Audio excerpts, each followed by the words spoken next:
Hey guys, welcome to another video. So today we're going to talk some NBA basketball. The season is started. We're 10 games in the NBA season, and we're going to talk about some teams who I think have been playing great and vice versa. So a surprise in the Eastern Conference is the Boston Celtics. I mean, we all knew that the Boston Celtics are a really good team. But some people were not sure, them losing Kyrie Irving and how Kemba Walker will fit in. But thus far, Kemba Walker has been playing phenomenal, and the chemistry on the Celtics has been great. And guess what? The Boston Celtics have the best record in the NBA. I know it's early, but they have the best record in the NBA. They have a better record than the Lakers, the Clippers, the Jazz, the Nuggets, the Sixers, the Milwaukee Bucks. Yes, hard to believe, but yes, the Boston Celtics have the best record. Now, another surprise in the Western Conference is Phoenix. Phoenix has been playing great. Looks like they're going to be a playoff team, and I'm really happy with the way Devin Booker has been playing.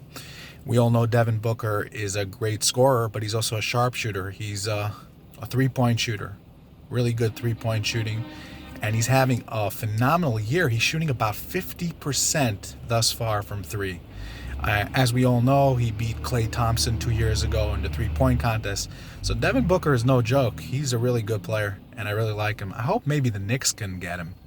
But I don't know if that's going to happen because if Phoenix becomes a playoff team, he'll want to stick around in Phoenix. The Clippers are 7-3, so they're tied for second place. The Lakers have the best record in the West. They're 8-2. But great news for the Clippers is that Paul George is going to make his debut versus the New Orleans Pelicans this week. So he's going to play for the first time, and I think once him and Kawhi Leonard start playing together, the Clippers will be just fine, and I think they're the best team in the NBA. And let's talk about now Kawhi Leonard, the load management controversy. I'm totally cool with the load management. Kawhi Leonard has, if you remember, he was injured by Zaza Pachulia. That SOB, I like Zaza, but he's kind of a dirty player. What he did to Kawhi Leonard when he stuck his foot under Leonard's feet when he was on a jumper, that was a dirty move. But so Kawhi Leonard got injured. He was out for a full season. I'm totally cool with the load management because we all saw what happened with Kevin Durant when he was rushed and pressured to play in the finals in the Golden State versus Toronto, and then he got injured, and now he's out for the full season with his Achilles tear. So I'm all cool with the load management. I disagree with all the NBA analysts that are criticizing him, Stephen A. Smith and all those big shots at ESPN, who I love, by the way. But they're all criticizing the load management and saying that he's lazy. Max Kellerman said that Jordan would never be into load management. But let's remember, I think it's kind of unfair to Kawhi Leonard because Kawhi Leonard is only doing the load management since he got injured. He doesn't want to get re-injured, and I don't blame him. He has to protect his brand. By the way, you guys saw that New Balance commercial? That was the keys of the car. When he turns on the car, he has the crown on the, like he's the new king in town. That's like putting LeBron on notice. I love that. That was a great commercial. Kawhi Leonard, and then he backed it up by beating the Lakers in the opening game of the season. So I think that was pretty cool. I may get one of those New Balance sneakers. I actually tried to get the New Balance sneaker. There's a side note, and it was sold out. So people are really excited about the New Balance sneaker. It's a nice shoe. I'm a Jordan guy, but I really want to get the Kawhi sneakers. Anyway, so I think the Clippers are going to be just fine. They're going to be great. They're going to be fighting for the top seed versus the Lakers. And once Paul George comes back, makes his debut, I think the Clippers are going to be the best team in the NBA. The Lakers have one advantage over the Clippers is that they have Dwight Howard as center, I don't think the Clippers can match Howard.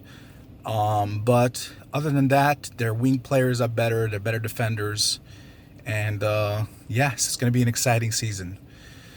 So, it's an exciting season, but I forgot to tell you, I'm a Knicks fan. So it's been really depressing as a Knicks fan. The Knicks have the worst record in the NBA. And that's kind of depressing. So depressing that the Knicks president and managers came to a surprise after the game. They made a press conference kind of putting Fizdale on notice. I think it's unfair to Fizdale that Steve Mills and Perry, even though they said that he's safe, but if they have to come out and make a press conference, which is very unusual after a game, we're only 10 games in the season. But as you know, 10 games is the analytic point where the analytics come in, and look what they did to Carmelo Anthony in Houston. It was also after 10 games. So I like David Fizdale, but a coach we should look into is maybe Jeff Van Gundy, who's a broadcaster. He's very happy as a broadcaster, or Mark Jackson. He's also happy as a broadcaster. But those are good coaches. But David Fizdale is also a good coach. But I would love to get Mark Jackson. He's in New York. He's a New Yorker. He played for the Knicks, but he's making good money as a broadcaster. So I think he's happy. But yeah, the Knicks have been really struggling, and they've been terrible. They had one positive win versus Dallas, and then they beat Chicago once. Also, they're only two wins this season. So it's been depressing as a Knicks fans, but thankfully, I have my Clippers to root for because I love Kawhi Leonard and Paul George. And I suggest for any depressed Knicks fan, try to find another team to root for until our team gets good. I mean, that's the only way we can cope. Nah, but the Knicks will be okay. They just got to get another superstar, and build around RJ Barrett, get some three-point shooters. I think one of the issues with the Knicks is that we don't know what the roster is. Even David Fizdale admitted he doesn't know what the roster is, and everyone's fighting for minutes. So when you have a situation where players are fighting for minutes, they kind of play one-on-one selfish basketball because they're all trying to score to show the coach that they could play.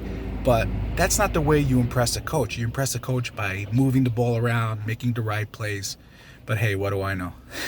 But I think if you have a culture where making the right play if you make the right play, you get more playing time instead of if you score, you get more playing time. I think the Knicks will have a better outcome, and their record will improve. And yeah, so it's going to be a fun season. Not for the Knicks, but hopefully for the Knicks also. They'll get a little bit better. But it's going to be a fun NBA season because there's so much competition. So many teams are competing.